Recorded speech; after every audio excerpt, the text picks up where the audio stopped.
डर का भी विषय सही होना चाहिए, डर भी सही केंद्र से आना चाहिए। हम खूब डरते हैं, पर हम बिल्कुल जो एकदम कहिए कि दो कौड़ी की चीज़ें उनको लेकर डरे रहते हैं, जो रहें ना रहें कोई फ़र्क नहीं पड़ना, उनको लेके तो हम एकदम भयभीत रहते हैं। और जो चीज़ बचाने लायक थी उसको हम बचा नहीं पाए, उसको हम रोज़ खो रहे हैं और हमें धेले का अंतर नहीं पड़ रहा, उसको लेके हमें कोई डर नहीं है। तो डर अच्छी बात है, संतों ने यही समझाया है। कहते हैं चिंता भी अच्छी बात है, राम की चिंता करो। डरना भी अच्छी बात है, भय बिनु होए न प्रीति, भय पारस है जीव को, निर्भय होए न कोय। कहते हैं भय बहुत अच्छी चीज है, निर्भय होना गलत है, भय ही है जो तुमको बदल देगा, पर फिर वो सही भय होना चाहिए। हाँ सर, ऐसा कहा जाता है जैसे आमतौर पे कि जो करवाते हैं भगवान करवाते हैं, भगवान ने जो किया अच्छा किया, ऐसा कुछ लोग कहते हैं। वहीं अगर हम गीता की बात करते हैं तो उसमें लिखा होता है कि कर्म करो, फल की चिंता ना करो, फल तो आपको मिल जाएगा। तो एग्जैक्टली कर्म कौन करवा रहा है, हम खुद कर रहे हैं क्या? ऐसा कहीं नहीं लिखा है गीता में, ऐसा व्हाट्सएप कहीं पे नहीं पढ़ा था लिखा क्या? है। नहीं सर, ऐसा मतलब सुना है, मम्मी हमेशा से बचपन से बोलती गीता थी। इतना प्यारा ग्रंथ है, पढ़िए ना, सुन क्यों रहे हैं कहीं, बस उठाइए पढ़िए उसको। गीता बिल्कुल नहीं कह रही है कि कर्म करो फल की चिंता मत करो। गीता कह रही है कि जब सही कर्म करोगे तो फल की चिंता होगी ही नहीं। सही कर्म क्या है? वो सही कर्म है जो व्यक्तिगत केंद्र से ना किया गया हो, जो आप बस अपने लिए नहीं कर रहे कि मैं, मेरा परिवार, मेरी जेब, मेरी रुचियां, मेरे स्वार्थ, वो सही कर्म है। चूंकि वो अपने लिए नहीं कर रहे हो तो उसी को सांकेतिक तौर पे यूफेमिस्टिकली कह देते हैं कि कृष्ण के लिए कर रहे हो। एक जैसे कि इसमें कह रहे हैं, टाइटल पे हम पहले रिएक्ट करेंगे।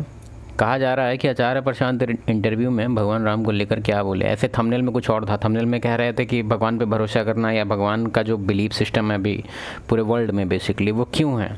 तो जैसे ये मेरा जो 2 रीज़न हम तुमको बताने वाले हो थोड़ा सा डिफरेंट लगेगा सुनने में, लेकिन हम नहीं कह रहे कि यही रीज़न सही है, लेकिन इसके पीछे 1-2 फिलोसफर है जो इस चीज़ को पॉइंट आउट किया था।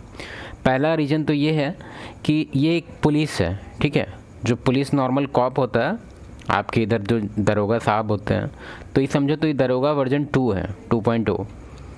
इसमें हम कोई भी आपका बिलीफ सिस्टम को ख़राब नहीं कर रहे, हम ये एक नॉर्मल हाइपोथेटिकल सिचुएशन बता रहे हैं कि नॉर्मली कहा जा रहा है उस फिलोसफर के अनुसार कि लोग यहाँ पे सिविलाइजेशन का जब ये सब स्टार्ट में लोग एक साथ रहने लगे, खेती करने लग गए और इस तरह से कानून व्यवस्था को ऐड किया गया नॉर्मल सब में, ताकि सब लोग लाइन से रहे, मतलब कि कोई दिक्कत ना करे। लेकिन फिर भी कितना भी कानून लगा लीजिएगा तो लोग क्राइम अगर करना ही होगा तो बहुत बहुत मौका है सबके पास क्राइम करने का। तो पुलिस हर जगह तो नहीं हो सकता है, सीसीटीवी हर जगह तो नहीं हो सकता है, तो क्यों ना एक इंडिविजुअल पुलिस को इंट्रोड्यूस किया जाए कि जिससे लोग अपने आप डरने लगे और अपने आप एक तरह से मेजर करने लगे कि हाँ भाई गुड संता बैड संता, उस टाइप से। जैसे नहीं बच्चा लोग को बताया जाता है कि बच्चा लोग बदमाशी ना करे, ताकि उसको बताया जाता है कि भाई संता तुमको ऊपर से देख रहा है, उसको सब पता है, ताकि उस बच्चा को ठीक से रखें कि बदमाशी ज़्यादा ना करे, ज़्यादा माथा ना खाए। तो कैसे हम लोग इंडिविजुअल शांता है उसके माइंड में अडॉप्ट कर देते हैं। सेम चीज़ इसमें भी बोला गया है, कहा जा रहा है कि गॉड का जो ये है वो डाला इसलिए गया है ताकि लोग अगर कर सकते हैं क्राइम तो उस टाइम ये सोच के नहीं करेंगे क्राइम, क्योंकि कोई नहीं देख रहा है, ठीक है, लेकिन भगवान तो देख रहा है। तो एक तरफ से क्राइम को कम करने के लिए ऐसा किया गया था स्टेप। ये पहला फिलॉसफी है।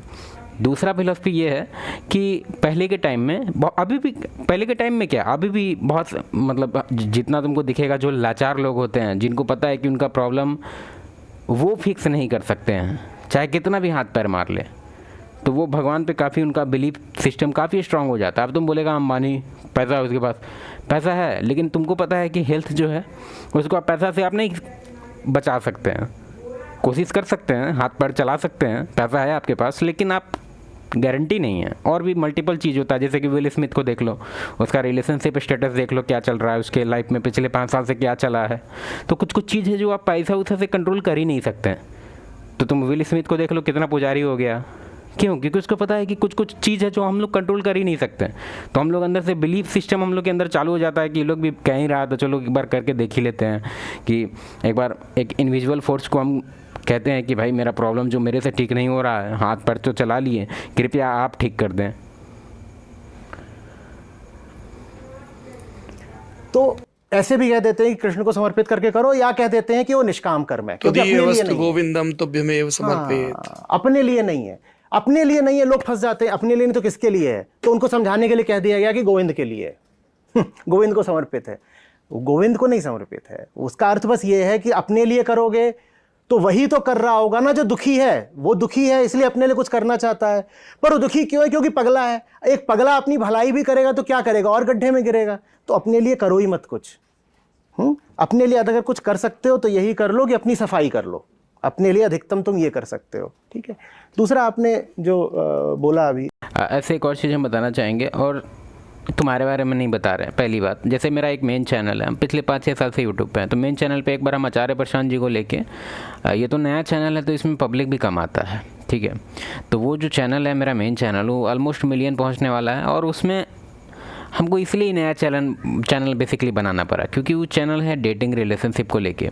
लेकिन हमको अंदर से छुल मच रहा था कि आचार्य प्रशांत जी बहुत जो है उनका कुछ बात है जो अजीब है, एकदम अजीब। मतलब 60-70% बात हमको भी 100% का हम पहले मानते थे, फिर धीरे धीरे घटने लग गया, अभी 70% पे रुका हुआ है। 30% बात से हम हाईली डिसएग्री करते हैं इनके बात से, ठीक है।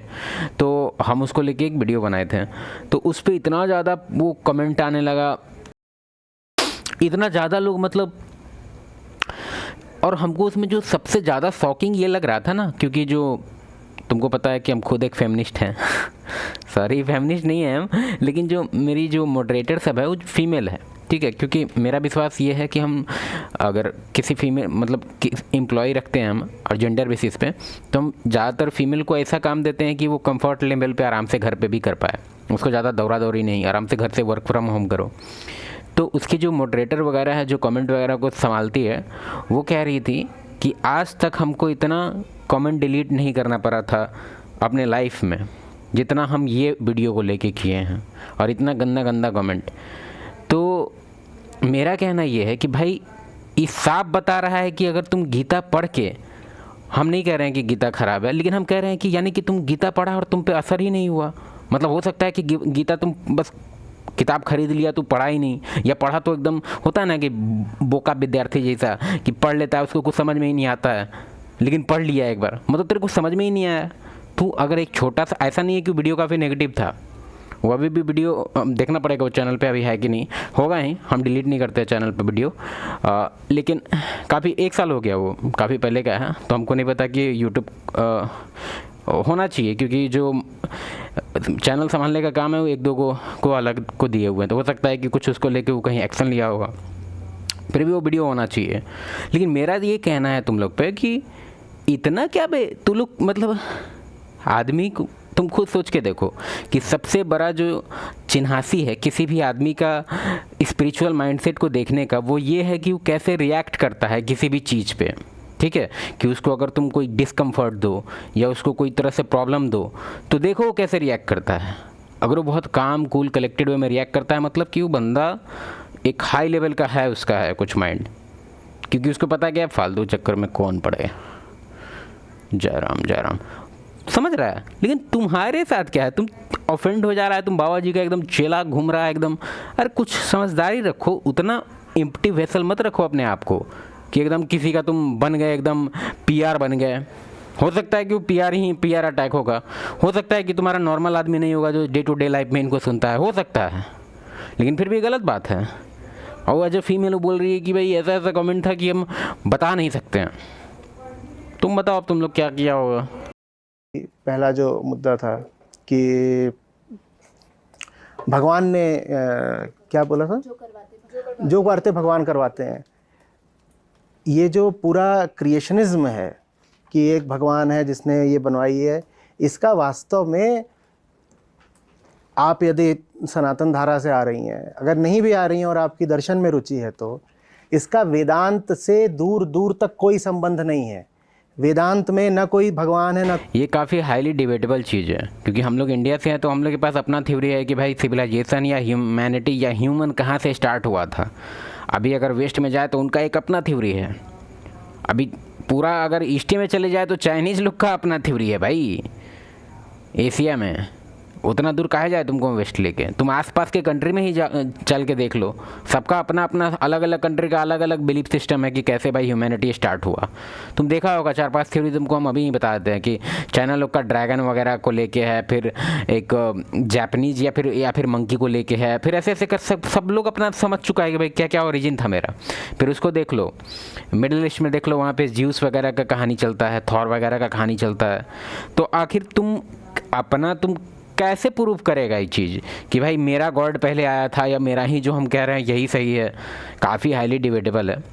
हम नहीं कहते हैं कि हम इस सब चीज़ पे विश्वास नहीं करते, बस हम इस सब चीज़ कह रहे हैं कि इस पर ताल ठोक नहीं करके नहीं बोल सकते आप कि भाई हमारा करेक्ट है। नहीं कर सकते यार, उतना एविडेंस ही नहीं है किसी पे नहीं है।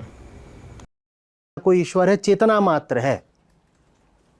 तो ये जगत कहाँ से आ रहा है? ये आपकी चेतना से आ रहा है। आपको दिख रहा है इसलिए है, किसी ने बना नहीं दिया।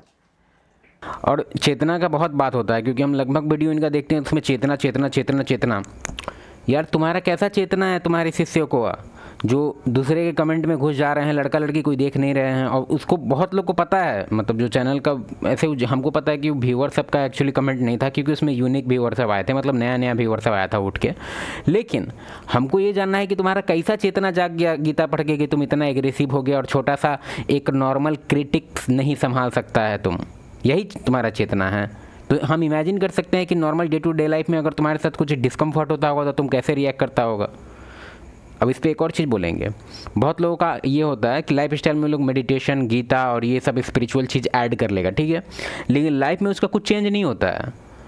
उसको बताना पड़ता है कोई भी गैदरिंग में कि भाई पता है हम 6 महीना से 8 घंटा मेडिटेशन कर रहे हैं, 12 घंटा गीता पढ़ रहे हैं, 13 घंटा स्पिरिचुअलिटी में हैं हम। बताना पड़ रहा है, क्यों? क्योंकि कोई इसको टोक के कह नहीं रहा है कि अरे भाई तू बहुत तू बदल गया है क्या, कुछ कैसे यार बता यार, मेरे लाइफ में तो इतना सारा ओल झोल है, तुम्हारे लाइफ में इतना अच्छा कैसे है, स्मूथ सब। अब तो कैसे, मतलब कैसे भाई? अब तुम बताओ कि हाँ भाई हम सुनते हैं या हम इस संस्था से हैं या हम ऐसे पढ़ते हैं वैसे नहीं, ऐसे तो आज तुम्हारे साथ कभी हुआ नहीं होगा। तो तुम क्या करता है, तुम जान रहा है कि भाई कोई तू पहचान ही नहीं रहा है इतना दिन से। मैं चलो सबको बताते हैं कि हम क्या करते हैं डे टू डे लाइफ में। अरे इफेक्ट होता तो सब ऐसे ही पता चल जाता। तुम क्यों, मतलब एक तरह से तुम इसको बैच की तरह यूज कर रहा है। तो मतलब गीता का तुम नॉलेज यूज़ नहीं कर रहा है, तुम गीता का टाइटल यूज कर रहा है। तुम अपने आप को बता रहा है सबको कि भाई हम गीता पढ़ते हैं, स्टेटस लगा देता है या कोट लगा देता होगा डेली मॉर्निंग में उठ के, लेकिन कोट का तुमको वैल्यू 0% समझ में आया? दिमाग खोलो तुम लोग अपना।